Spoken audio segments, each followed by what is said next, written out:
Hello second year students, आज की हमारी class paper second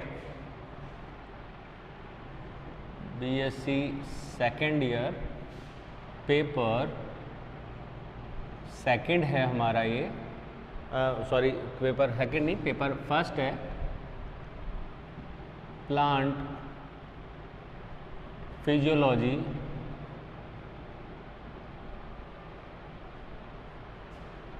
and bio chemistry.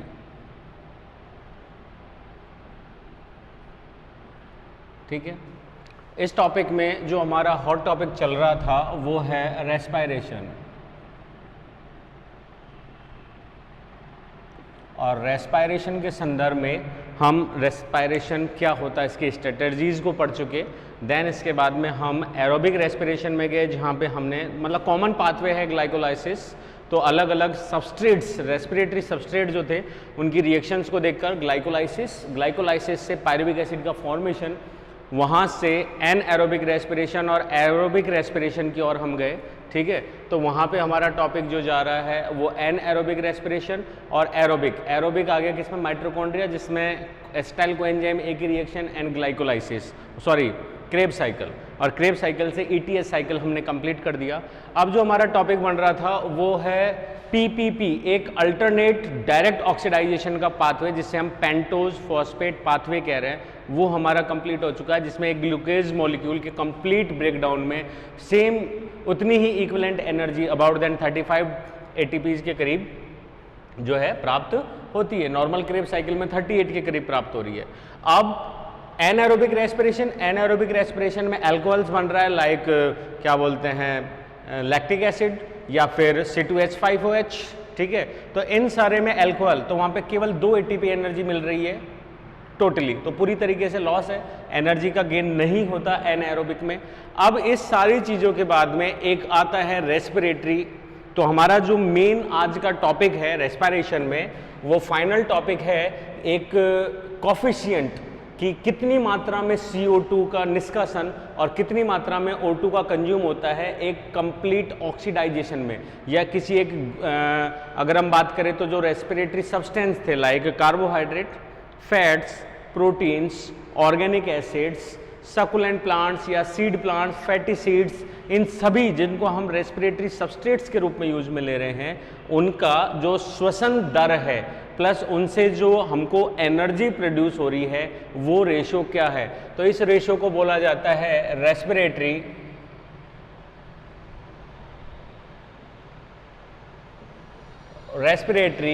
Quotient. और एक नाम और हम इसको दे सकते हैं, वो दे सकते हैं रेस्पिरेटरी एक तरीके से रेशो। ठीक है, हम इसको कॉफिशिएंट भी बोल सकते हैं, एक पर्टिकुलर किसी सबस्ट्रेट के लिए हम इसको एक नियतांक के रूप में भी चूज कर सकते हैं। अगर अपन इसकी बात करें तो इसको बोल सकते हैं श्वसन गुणांक, या हम इसको बोल सकते हैं श्वसन अनुपात।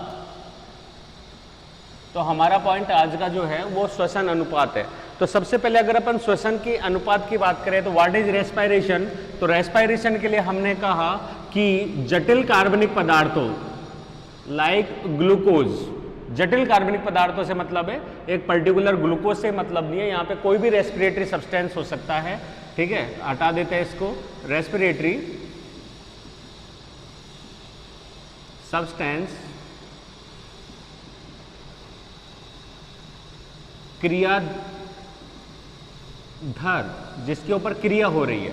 क्लियर है, तो रेस्पिरेटरी जो क्या बोलते हैं सब्सटेंस है उसके द्वारा एक तरीके से इन्वॉल्व यूज में ली हुई, ठीक है, क्या O2 की मात्रा, जिसको हमने क्या किया है कंज्यूम, यूज में लिया है। ठीक है, अनुपात का CO2 जिसको हमने क्या किया है प्रोड्यूस,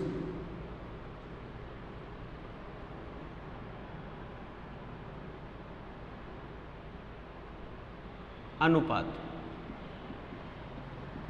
समझिए इसको, जैसे एक सिंपल डेफिनेशन यहाँ दे रहे हैं, हमें क्रिया दर के रूप में ले रहे हैं ग्लूकोज C6H12O6, ठीक है। इसके एक मॉलिक्यूल के कंप्लीट ऑक्सीडाइजेशन में हमको इतना ही क्या चाहिए, इसके 6 कार्बन है तो 6 ही H2O मॉलिक्यूल चाहिएंगे, और इसके साथ ही हमको क्या चाहिएगा यहाँ पे, उतने ही ऑक्सीजन मॉलिक्यूल चाहिएंगे 6O2। क्लियर है।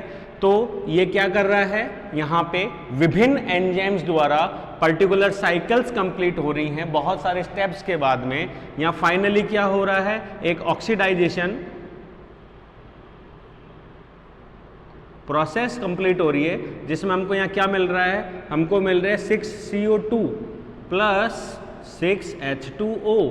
क्लियर है। और इसके साथ ही हमको मिल रही है एनर्जी, लगभग 686 किलो कैलोरी एनर्जी के रूप में हमको यहाँ पे मिल रही है। ये एक रिएक्शन कंप्लीट हो रही है नॉर्मल, और यहाँ पे सबस्ट्रेट हमने ले रखा है कार्बोहाइड्रेट, एक ग्लूकोज मॉलिक्यूल। तो इसके पूर्ण ऑक्सीकरण में हमको 6 मॉलिक्यूल CO2 के और एनर्जी मिल रही है। तो यहाँ पे हमको और चीज़ों से मतलब नहीं है, हमको मतलब है कि कितनी प्रतिशत या कितनी मॉलिक्यूल्स काम में आए थे ऑक्सीजन के, और कितने मॉलिक्यूल्स प्रोड्यूस हुए CO2 के। क्योंकि ये हम जानते हैं कि श्वसन में O2 इन्वॉल्व की जाती है, और क्या बोलते हैं CO2 जो है वो क्या की जाती है, विमुक्त की जाती है, प्रोड्यूस की जाती है, बाहर निकालेंगे, इनहेलिंग और एक्सहेलिंग टाइप अगर हम हमारी बात करें। तो यहाँ पे हमारी RQ वैल्यू आ जाती है कि volume of CO2 produce, volume of CO2 produce upon volume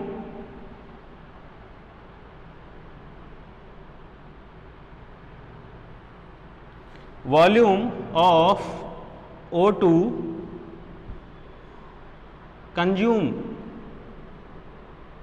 ठीक है। और इसको एक फिक्स पैटर्न पे दें तो पर यूनिट टाइम, ठीक है, एंड टेम्परेचर, एक नियत तापमान और एक नियत समय में जो मोल सांद्रता के हमने क्रियाधार लिया है, इसके भी ऊपर भी डिपेंड करेगा, क्रियाधार के ऊपर भी। तो नियत समय और नियत तापमान पे एक निश्चित अनुपात में लिए गए क्रियाधार पर यूज होने वाली, अर्थात प्रोड्यूस होने वाली CO2 की मात्रा अपॉन कंज्यूम होने वाली, उपयुक्त होने वाली O2 की मात्रा का जो अनुपात है वही क्या कहलाएगा, RQ वैल्यू जो है वो कहलाता है रेस्पिरेटरी क्वोशिएंट, या हम कह सकते हैं श्वसन गुणांक।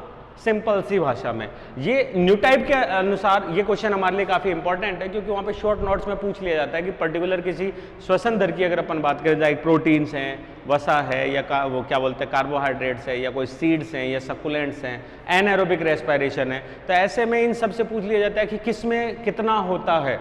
ठीक है, तो हम इसको शॉर्ट में पढ़ेंगे और इसको लेंथ में पढ़ेंगे, ताकि ये क्वेश्चन हमारे एग्जाम्स के लिए काफ़ी इंपॉर्टेंट है। हालांकि हमारे सिलेबस में से इसको हटा रखा है, लेकिन हर साल इस पे क्वेश्चन आता है RQ, इसलिए इसको अवॉइड ना करें। ये इंपॉर्टेंट क्वेश्चन है रेस्पिरेशन का, और ये हमें चाहिए। तो यहाँ पे इस चीज़ का ध्यान रखना कि हम CO2 अपॉन क्या करेंगे, O2।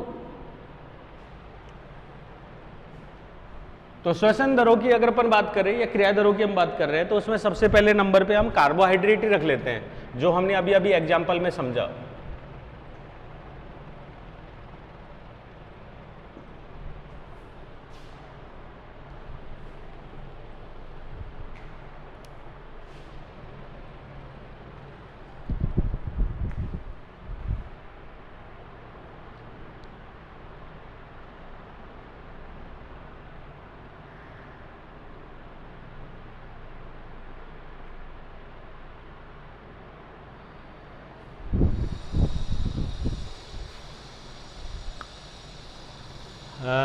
फर्स्ट वन इज वही कार्बोहाइड्रेट,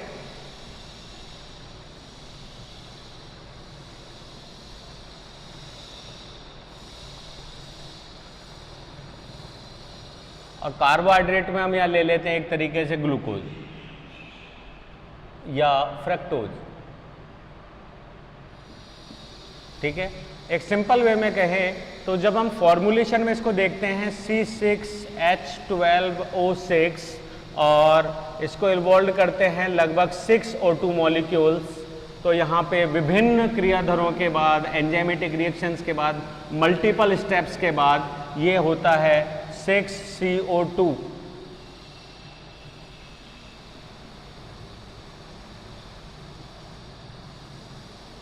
मल्टीपल स्टेप्स के बाद ये बनता है 6CO2 plus 6H2O plus energy लगभग 686 kilo calorie.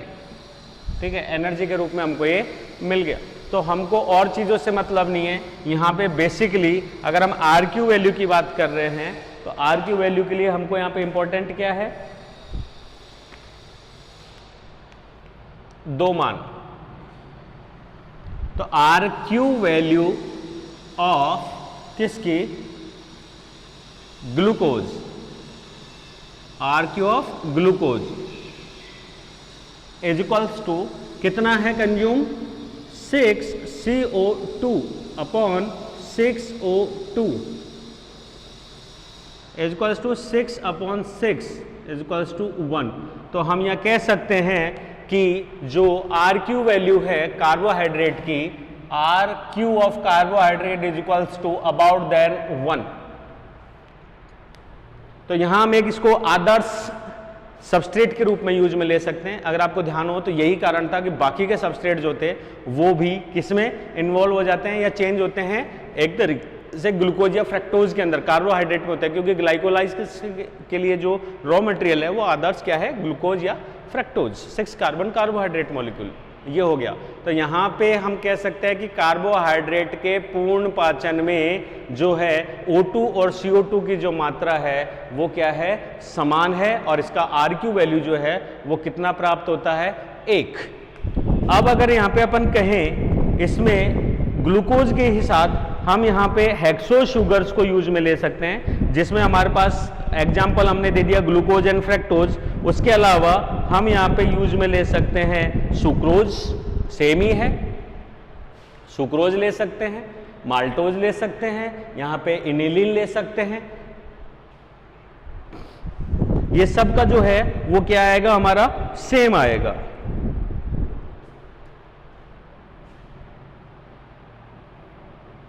Glucose, fructose, sucrose, starch,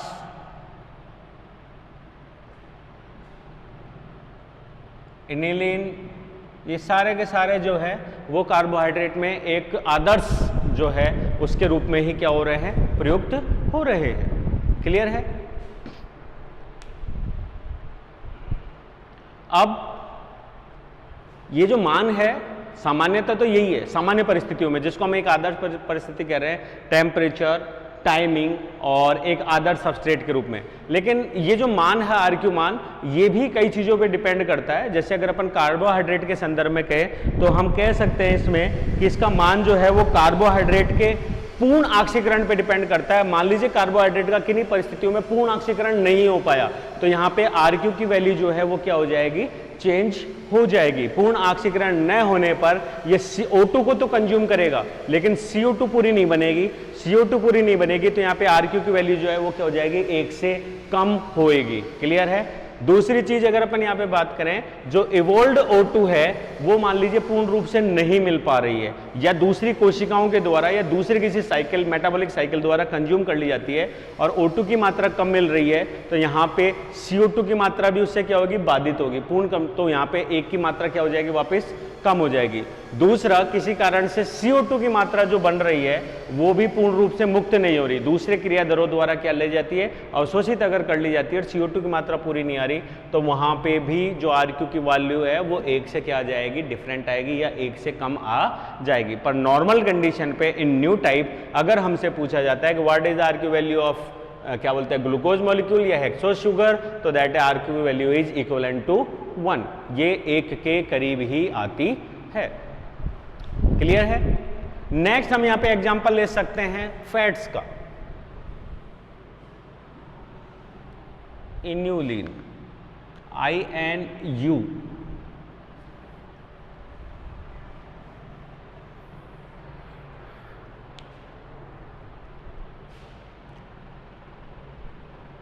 RQ value of fats, वसाओं का। अगर वसाओं की बात करें तो इसमें एक छोटा सा वेरिएशन आया, इनकी संरचना में कार्बन की तुलना में ऑक्सीजन की जो नंबर है वो क्या है, बहुत कम है। क्लियर है? जैसे कि C6H8O2, या जैसे अगर अपन क्या बोलते हैं बात करें इसकी ऑलिक एसिड की, तो वो है लगभग C18H38O2। तो कार्बन 18, ऑक्सीजन 2। तो इस ऑक्सीजन की कमी के कारण इनके ऑक्सीकरण में, पूर्ण ऑक्सीकरण में अधिक ऑक्सीजन मॉलिक्यूल्स की आवश्यकता होगी। इसकी वजह से O2 का जो ग्रहण है वो तो बढ़ जाएगा और CO2 की जो मात्रा है वो लिमिट में आउट होएगी। इसकी वजह से इनका सदैव RQ वैल्यू जो प्राप्त होती है, RQ ऑफ फैट्स, वो कभी भी 1 के बराबर नहीं होती, वो सदैव 1 से कम ही रहती है, अबाउट 0.5 to 0.7 के आसपास। क्लियर है? विद एग्जाम्पल इसको देखते हैं। तो फैटी एसिड्स या वसाओं का जो स्वांगीकरण, सॉरी इसमें जो रेस्पिरेटरी के रूप में यूज में लिया जा रहा है वो फैटी सीड्स के अंदर होता है, या अंकुरित होते हुए क्या बोलते हैं सीड्स के अंदर होता है। एक एग्जाम्पल अपन यहाँ पे ले लेते हैं, ऑलिक एसिड का ले लेते हैं। ये हो गया C18H34O2 और इसके अपन मॉलिक्यूल्स ले लेते हैं 2। और ये एग्जाम्पल हो गया किसका, ऑलिक एसिड।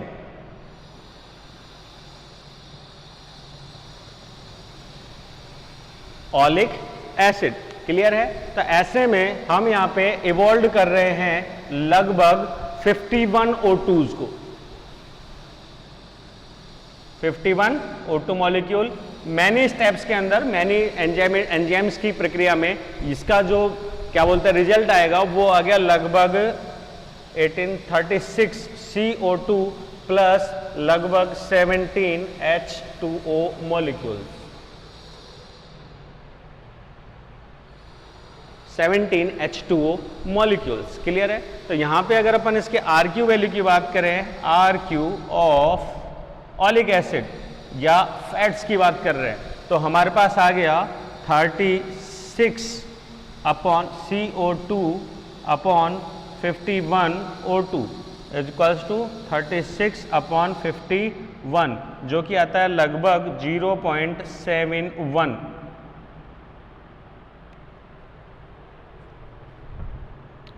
.71 के करीब। क्लियर है? तो यहां पे RQ वैल्यू कितना आ रहा है हमारा, 0.7, 1 से कम। एक एग्जाम्पल और ले लेते हैं, वहां पे एग्जाम्पल अपन ले लेते हैं इसका क्या बोलते हैं ट्राइपॉमिटिन का।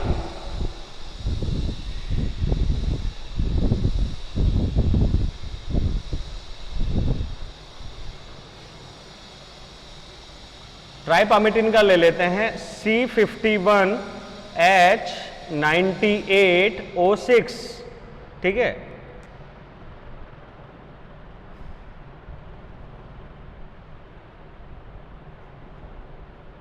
ट्राइपॉमिटिन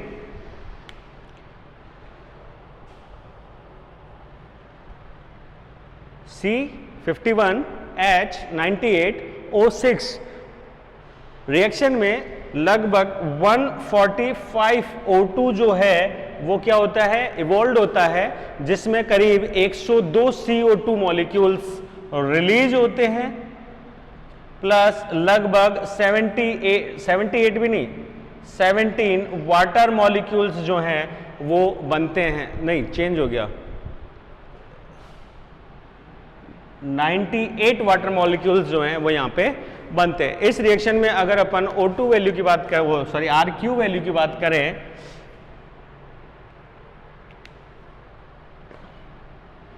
RQ ऑफ ट्राइपॉमिटिन, तो ये हो जाता है 145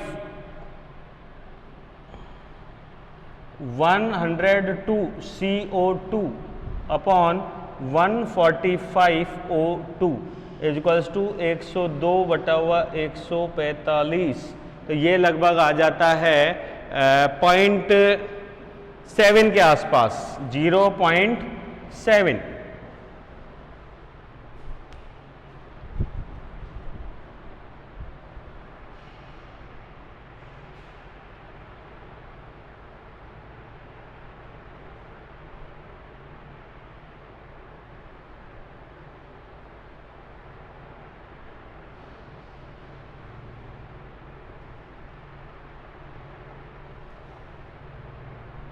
0.70 के करीब जो है ये आता है।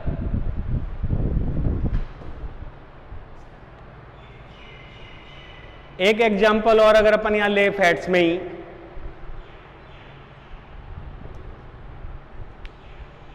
यहां बीच में लिख देता हूं, दिख जाएगा।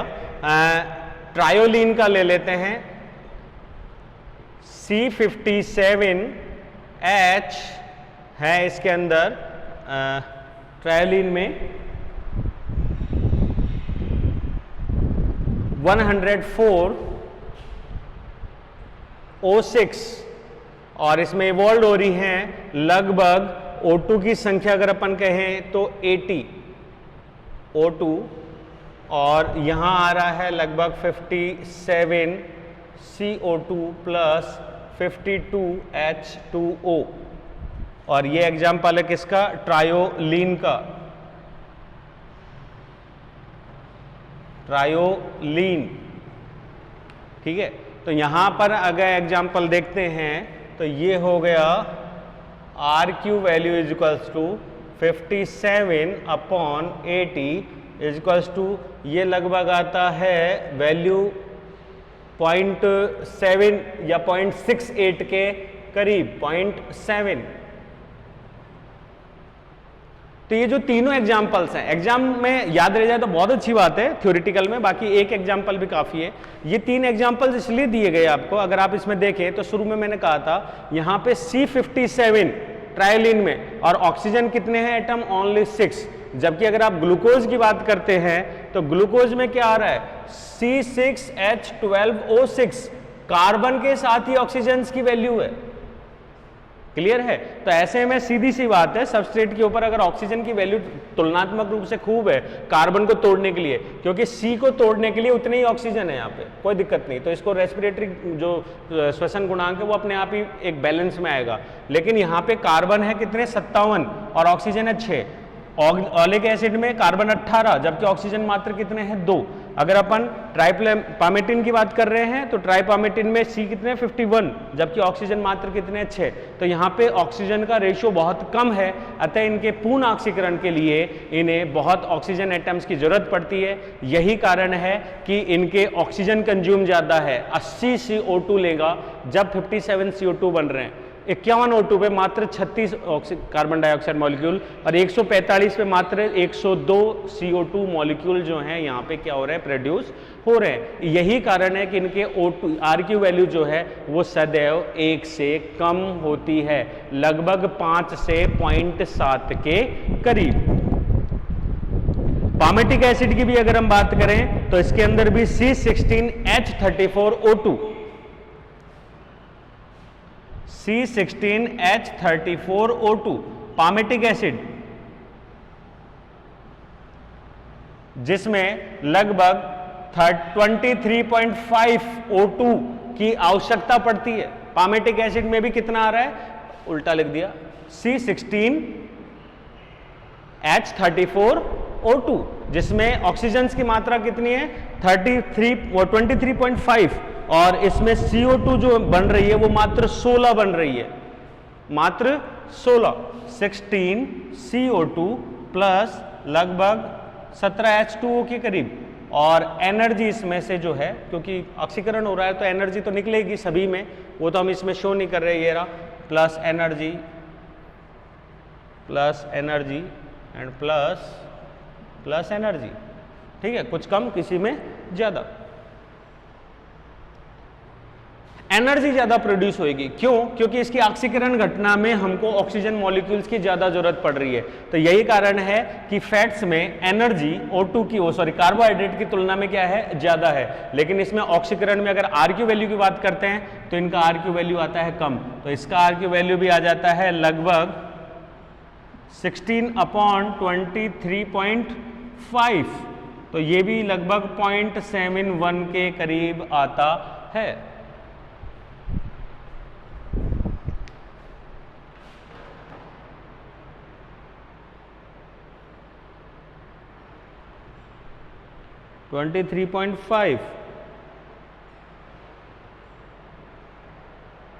नहीं, ये और भी कम आता है, करीब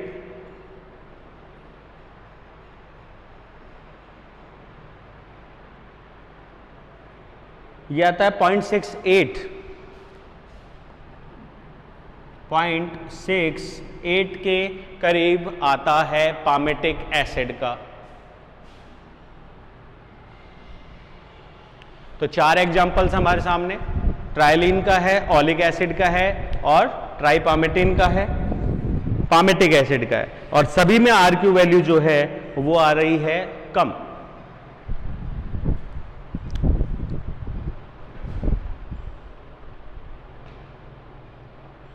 यस, अब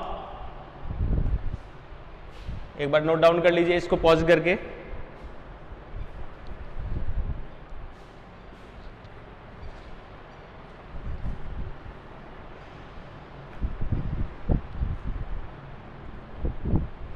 नेक्स्ट हम यूज में लेते हैं प्रोटीन्स।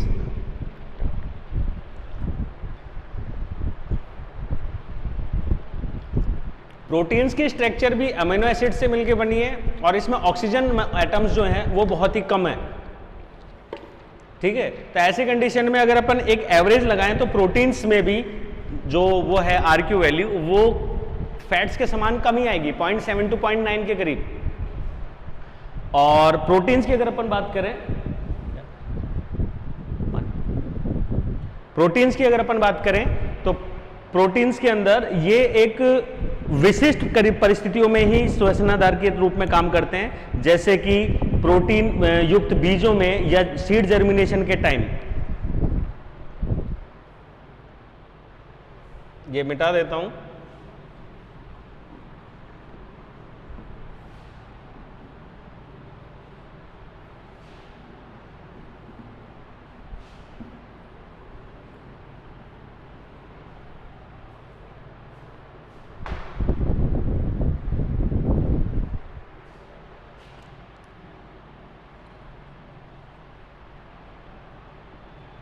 प्रोटीन्स, और प्रोटीन्स की हम बात करें तो एक सिंपल फॉर्म में अगर ऑब्जेक्टिव टाइप देखें तो प्रोटीन्स की वैल्यू भी 1 से कम होती है। RQ value is low than क्या बोलते हैं 1। कारण इनमें भी जो ऑक्सीजन एटम है वो क्या मिलेगा 0.7 to 0.9 के करीब तक पहुंच जाता है ये। ठीक है, क्योंकि इनमें भी ऑक्सीजन मॉलिक्यूल्स की संख्या क्या होती है, बहुत ही कम होती है। इसके एग्जांपल्स हम जो ऑर्गेनिक एसिड्स करेंगे, क्योंकि प्रोटीन डायरेक्ट नहीं होता, ये वैसे भी break down into organic acids के रूप में क्या बोलते हैं टूट जाते हैं, तो वहाँ पे ये हमको एग्जांपल्स में मिल जाएंगे। प्रोटीन्स एक्चुअली में डायरेक्ट श्वसनाधार के रूप में काम नहीं आते, ये बहुत रेयरली काम आते हैं, जैसे कि जर्मिनेशन के टाइम पे जो प्रोटीन या सीड्स होते हैं उनके अंदर, तो इसको हम साइटोप्लाज्मिक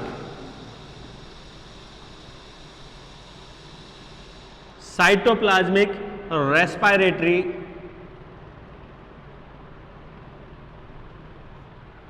सबस्ट्रेट, अर्थात जब कोशिका में ग्लूकोज और फैट्स नहीं होते, उपलब्ध नहीं होते, या इनकी मात्रा बहुत कम हो जाती है, तो प्रोटीन्स जो है श्वसन दर के रूप में प्रयुक्त किए जाते हैं। ये कभी भी डायरेक्टली काम में होते भी नहीं है। तो ऐसे में, और दूसरा इनकी संरचना के अकॉर्डिंग इनमें ऑक्सीजन एटम कम होने के कारण इनका RQ वैल्यू हमेशा 1 से 0 कम ही आता है।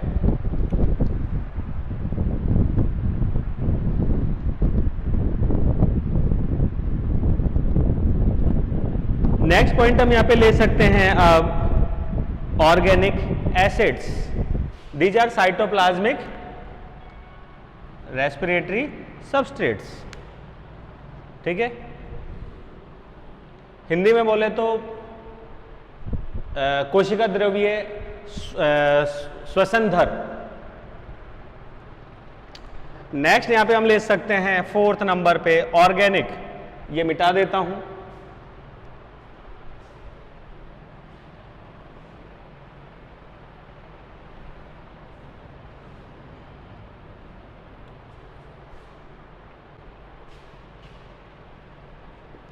Organic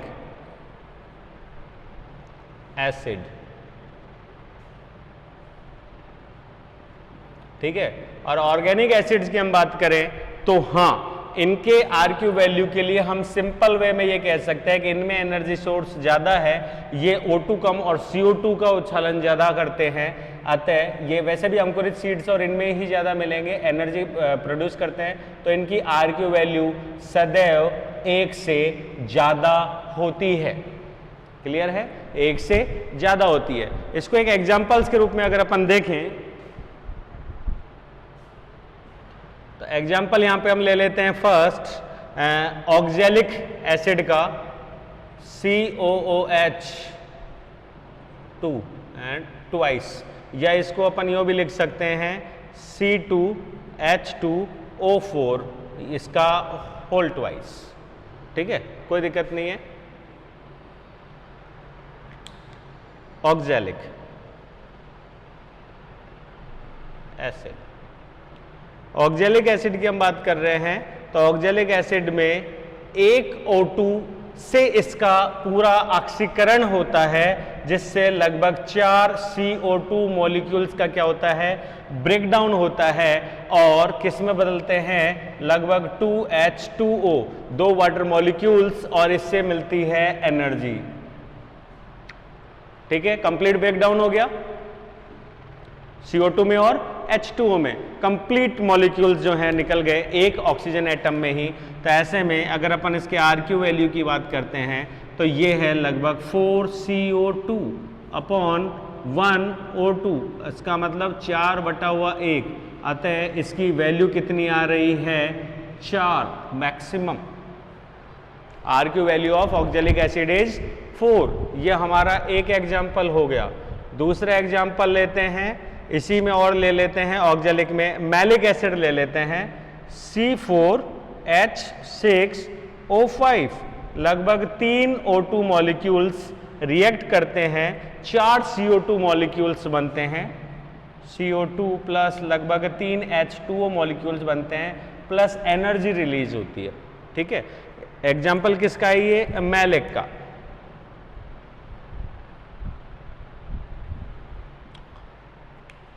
RQ value is equals to लगभग 4 CO2 upon 3 O2 is equals to कितनी आ जाएगी, 3 1 जा 3, 1.33।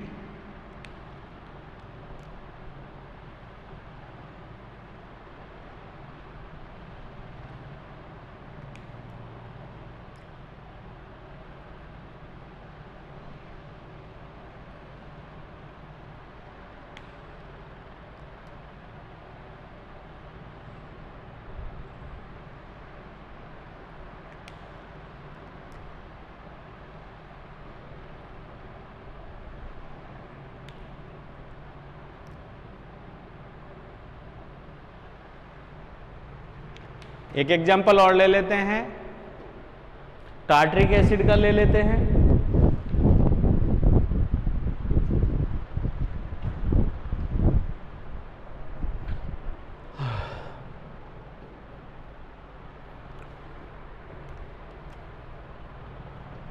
C4H6O6, इसके 2 मॉलिक्यूल किसके, टार्ट्रिक के।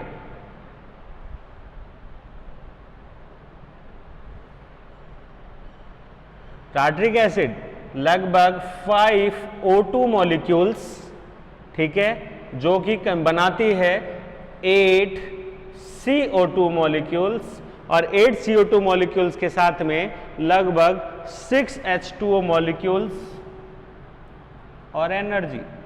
तो इसकी अगर अपन बात करें तो इसकी RQ वैल्यू आ जाती है, RQ value is equals to 8 CO2 upon 5 O2 is equals to 8/5, 8/5। और अगर अपन इसका कैलकुलेशन करें तो ये आ जाती है वैल्यू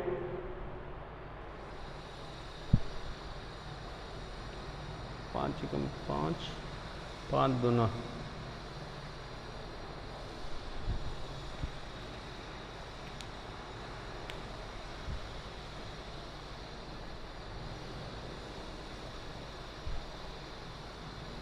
1.6,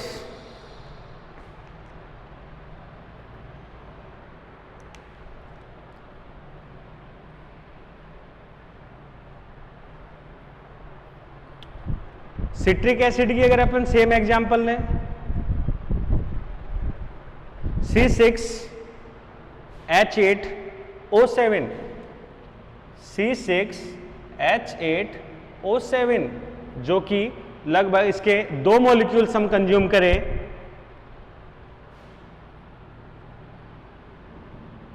9O2 कंज्यूम करके लगभग 12 CO2 मॉलिक्यूल्स और 8 H2O molecules and energy release करते हैं।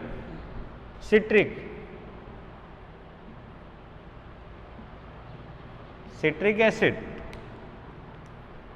R की value is equals to 12 CO2 upon 9O2 is equals to 12 बटा हुआ 9, 9 एकम 9 और 9 5 45, मतलब 1.4,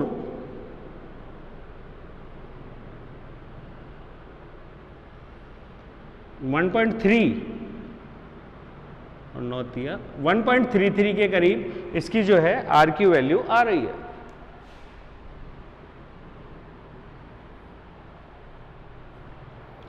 तो इन पूरे एग्जांपल्स की हम बात करें तो इसमें जो ऑक्सीजन की वैल्यू है वो CO2 से ज्यादा है, C2O4, C4O5, C4O6, C6O7, अर्थात यहां पे ऑक्सीजन की वैल्यू ज्यादा है। इसकी वजह से ऑक्सीडाइजेशन में कम जो ऑक्सीजन के मॉलिक्यूल्स है उनकी आवश्यकता होती है, जबकि हम कार्बोहाइड्रेट में कह रहे हैं तो दैट इज C6O6। अगर हम फैट्स में या प्रोटीन्स में जा रहे हैं तो C जा रहा है 18, ऑक्सीजन जा रहा है कितना 2। तो ऐसे में वहां पे जो RQ वैल्यू है वो अपने आप ही 1 से क्या जा रही है, लो। और एग्जांपल्स देखें तो इसमें सक्सेनिक एसिड देख सकते हैं,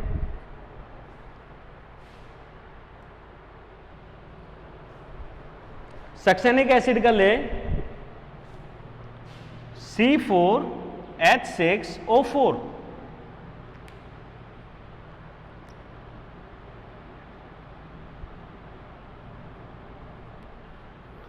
सक्सेनिक एसिड एक मॉलिक्यूल, इसमें 7 O2 ऑक्सीजन के साथ रिएक्शन कराते हैं तो लगभग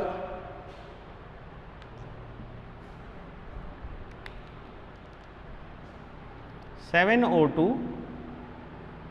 तो 9 CO2 प्लस 6 8 H2O 8 दूनी 16 बढ़ाना पड़ेंगे।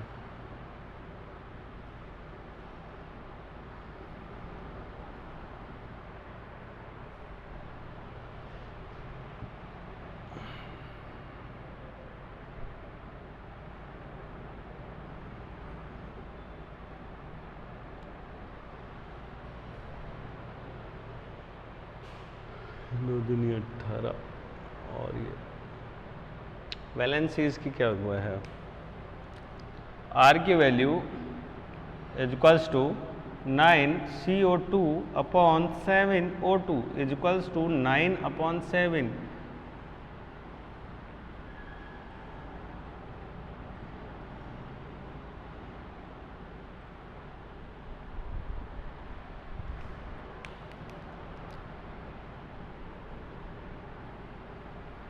तो पूरे इन एग्जाम्पल्स में जो ऑर्गेनिक एसिड्स की RQ वैल्यू है वो 1 से क्या मिल रही है, ज्यादा हमें प्राप्त हो रही है।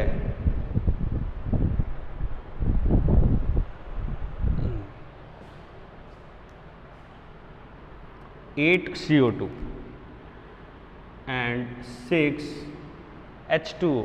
एक बार वैलेंसीज देख लेते हैं, 8, तो इसको डबल कर देते हैं, ये हो गया 8, 6 दूनी 12, 6 दूनी 12 सही है, ये हो गया 8, 2 7 दूनी 14,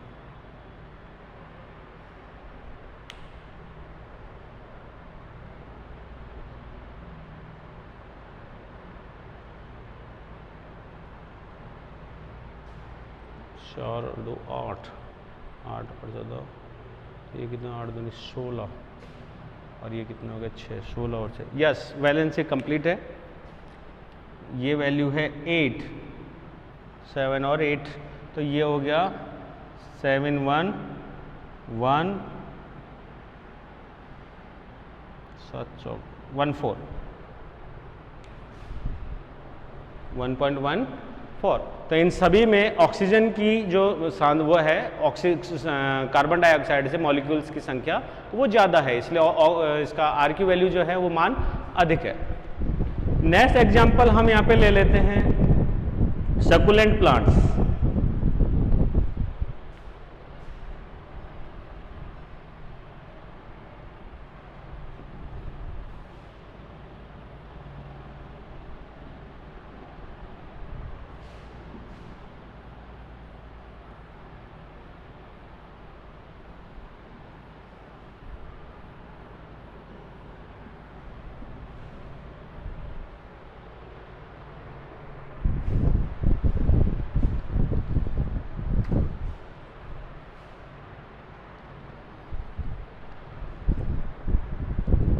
Succulent plants.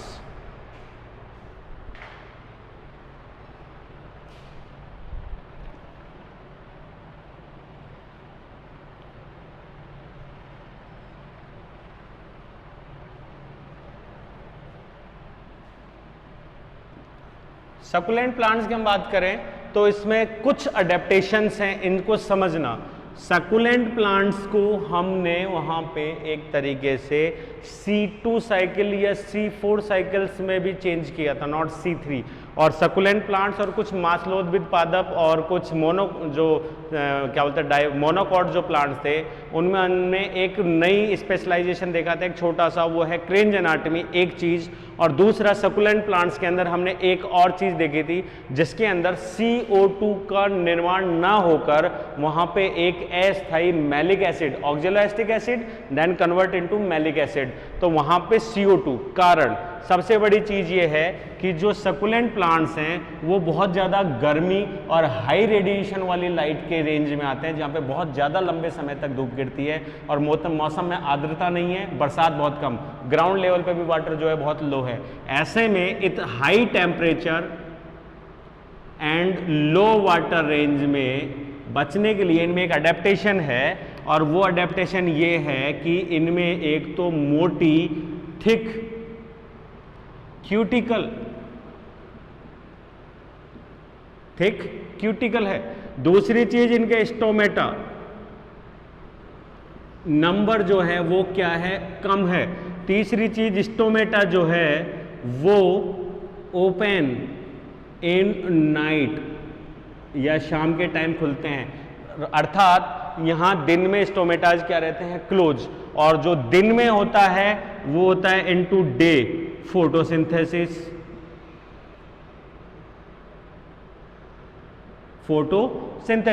अब दिन में फोटोसिंथेसिस हो रहा है, ठीक है, लेकिन उस वक्त स्टोमेटाज क्या है, बंद आता है। अगर अपन बात करें स्टोमेटा क्या है, क्लोज, तो स्टोमेटा के क्लोज होने के कारण क्या होगा, CO2 की जो इनहेलिंग है अंदर की तरफ वो क्या हो जाएगी, पूरी तरीके से बंद। क्लियर है? तो फोटोसिंथेसिस भी क्या हो जाएगी, बाधित हो जाएगी, फोटोसिंथेसिस भी बाधित हो जाएगी। फोटोसिंथेसिस बाधित हो गई तो O2 की कंसंट्रेशन जो है वो भी क्या हो जाएगी, कम, और O2 की कंसंट्रेशन कम हो गई तो रेस्पायरेशन क्या हो जाएगा, नहीं हो पाएगा, और रेस्पायरेशन नहीं हो पाएगा तो जो मॉलिक्यूल्स है कार्बोहाइड्रेट या कोई भी रेस्पिरेटरी सबस्ट्रेट, उनका ऑक्सीडेशन नहीं होगा और बिना उनके हुए एनर्जी नहीं मिलेगी, और कुल मिला के समस्त उपापचय क्रियाएं क्या हो जाएंगी, बंद हो जाएंगी। तो इन प्लांट्स के अंदर एक नया अडेप्टेशन मिला, और वो ये है कि जब स्टोमेटा रात में खुलते हैं तब ये क्या करते हैं, स्टोमेटाज के द्वारा अंदर की तरफ CO2 गैस को क्या करते हैं, इनहेलिंग कर लेते हैं, हो गया। दूसरा, क्या करेंगे, इस CO2 गैस को कौन पी द्वारा क्या कर लिया जाता है, ग्रहण कर लिया जाता है, और ये 3 कार्बन मॉलिक्यूल जो है इससे क्या बना लेता है, ऑक्जेलो एसिटिक एसिड, जो कि बन जाता है 4 कार्बन उत्पाद। तो कुल मिला के यहाँ पे CO2 है ही नहीं, एक चीज मुक्त अवस्था में। दूसरा, स्टोमेटाज तो रात में खुले मान लिया, लेकिन श्वसन तो दिन और रात दोनों टाइम चलेगा। तो दिन में तो स्टोमेटाज बंद थे और रात्रि में स्टोमेटाज ओपन हुए, तो CO2 जो बनी वो मुक्त भी हो गई, लेकिन दिन में जो CO2 बनती है वो स्टोमेटाज की वजह से बाहर नहीं जाती और वो पैप के द्वारा क्या कर ली गई, ग्रहण। रात्रि में भी किसके द्वारा ग्रहण कर ली गई, पैप के द्वारा, ऑक्जेलो एसिटिक एसिड। और ये ऑक्जेलो एसिटिक जो एसिड है ये कन्वर्ट होता है किसमें, मैलिक में, और स्टोर रहता है। क्लियर है। मैलिक एसिड जो ही सुबह होती है, धूप आती है, ये किस में ब्रेक हो जाता है, वापस पैप में, और CO2 को क्या कर देता है, रिलीज, जो कि दिन में स्टोमेटा बंद होने के बावजूद फोटोसिंथेसिस में इवॉल्व हो जाती है, और फोटोसिंथेसिस से मिल जाती है ऑक्सीजन, ऑक्सीजन रेस्पिरेशन में काम आती रहती है। तो ऐसी कंडीशन में अगर अपन यहाँ देखें और एक ग्लूकोज मॉलिक्यूल के ऑक्सीडेशन की रिएक्शन को यहाँ पे अगर अपन समझने की कोशिश करें, तो वहाँ पे CO2 गैस है ही नहीं जिसको हम कह सके कि मुक्त हुई। एक्चुअली में CO2 प्रोड्यूस ही नहीं हुई, क्योंकि उसको तो दूसरे सबस्ट्रेट द्वारा क्या कर लिया गया, ग्रहण कर लिया गया। तो सकुलेंट प्लांट्स के लिए हम एग्जांपल ले लेते हैं वही ग्लूकोज का, C6H12O6, और इसमें क्या हो रहा है, 6 की जगह हम केवल 3 O2 मॉलिक्यूल्स दे रहे हैं ऑक्सीजन के, और इन तीनों से यहां पे वो क्या हुआ, सकुलेंट,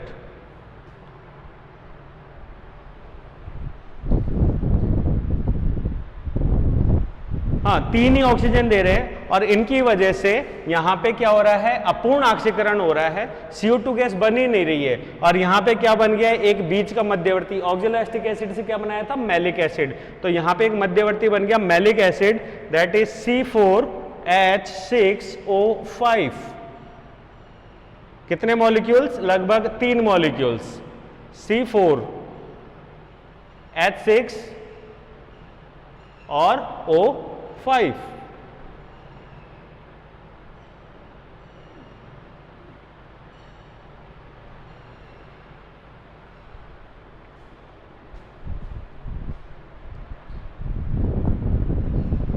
हाँ सही है, 4 कार्बन उत्पाद ही तो बनेगा, इसके लगभग 3 मॉलिक्यूल, जबकि इसके मॉलिक्यूल कितना था, 1, 6 कार्बन 4 कार्बन, क्योंकि इसमें CO2 इन्वॉल्व हुई है, प्लस यहां पे एक तरीके से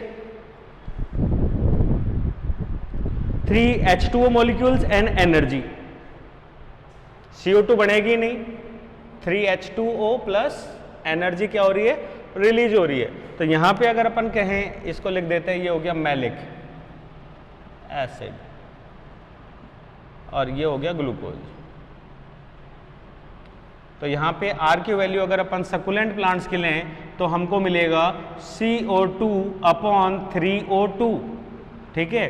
क्योंकि यहाँ पे CO2 है ही नहीं, इसलिए हम कहेंगे 0/3, क्योंकि ये CO2 यहाँ पे है ही नहीं, कोई गैस ही नहीं निकली। तो यहाँ पे इसकी वैल्यू जो हो जाती है सकुलेंट की, वो हो जाती है 3 में अगर अपन 0 का भाग देते हैं तो हमकी वैल्यू आती है 0।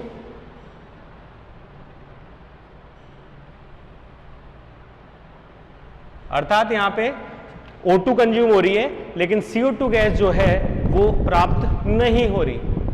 हालांकि बन रही है, वो जा रही है, दूसरे सबस्ट्रेट द्वारा ग्रहण करके मैलिक एसिड में कन्वर्ट हो जाती है पैप द्वारा, लेकिन वो एक अलग मैकेनिज्म है। लेकिन हमको यहाँ पे स्वतंत्र CO2 नहीं दिख रही, इसलिए हम R की वैल्यू सकुलेंट्स का कितना निकालेंगे, 0। तो R की वैल्यू ऑफ सकुलेंट्स, R की value of succulent is equals to 0।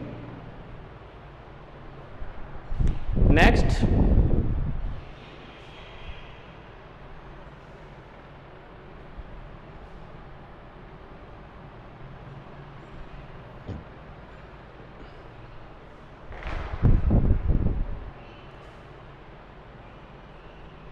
Next यहां पे ले सकते हैं एनएरोबिक।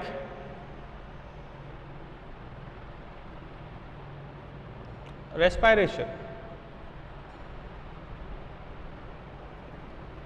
एक्चुअली में ऑक्सीजन की अनुपस्थिति में ऑक्सीडाइजेशन भी नहीं हो सकता, सीधी सी बात है।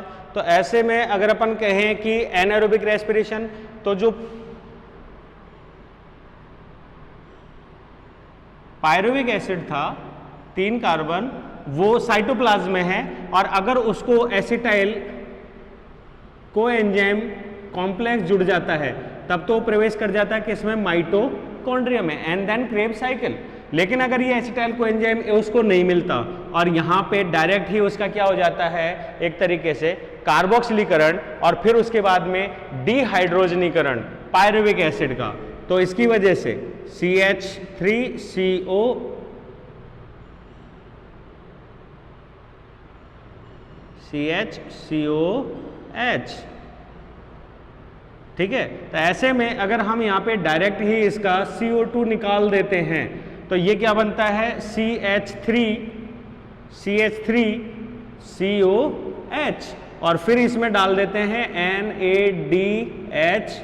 तो NaDH2 डालने से ये बनता है C2H5OH, 1 2 3 4 5, C2 1 2 OH, C2H5, और ये बन जाता है अल्कोहल। तो ऐसे में इसको एग्जामेटिकली समझ लेते हैं, सीधी सी बात है।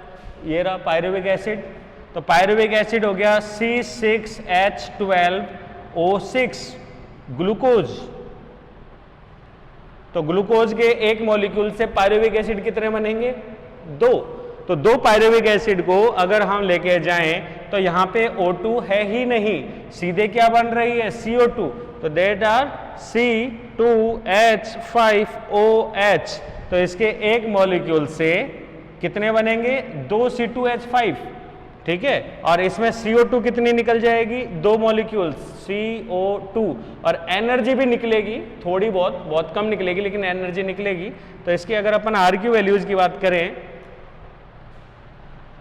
RQ value of anaerobic respiration that is 2 CO2 upon O2, ठीक है। यहां पे O कितना हो गया, 0, C कितना है, 2, 2 upon 0 is equals to infinite. हम इसके RQ वैल्यू का पता नहीं लगा सकते, क्यों, क्योंकि इसमें ऑक्सीजन है ही नहीं। तो एनारोबिक का RQ is equals to infinite, अनंत, या अनडिफरेंशिएट कर सकते हैं इसको एक तरीके से, नहीं है ज्ञात।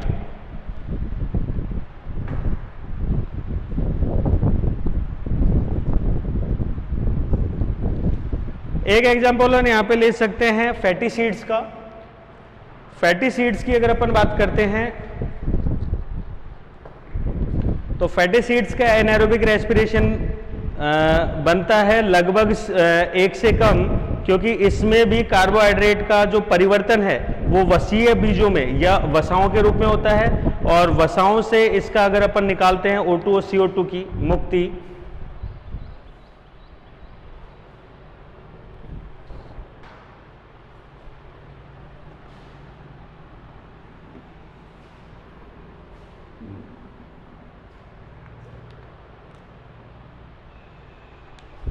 RQ value of fatty seeds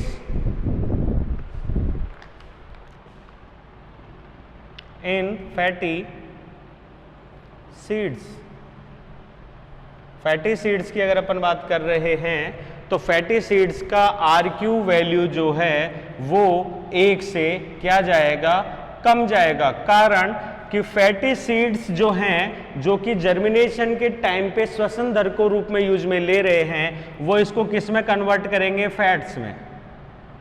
clear है। और फैट्स में अगर अपन बात करें तो कार्बन का नंबर बहुत ज्यादा और ऑक्सीजन का एटम का नंबर क्या होता है, बहुत ही कम, जो हमने पहले देखा था। और वही कारण है कि यहाँ पे RQ वैल्यू जो है वो CO2 अपॉन O2, CO2 की नंबर बहुत ज्यादा होगा, O2 का नंबर बहुत कम होगा।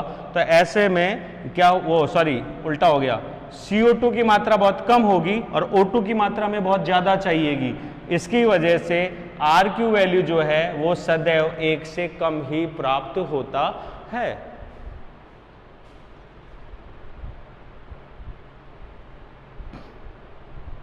आज के लिए इतना ही, ठीक है, थैंक्स।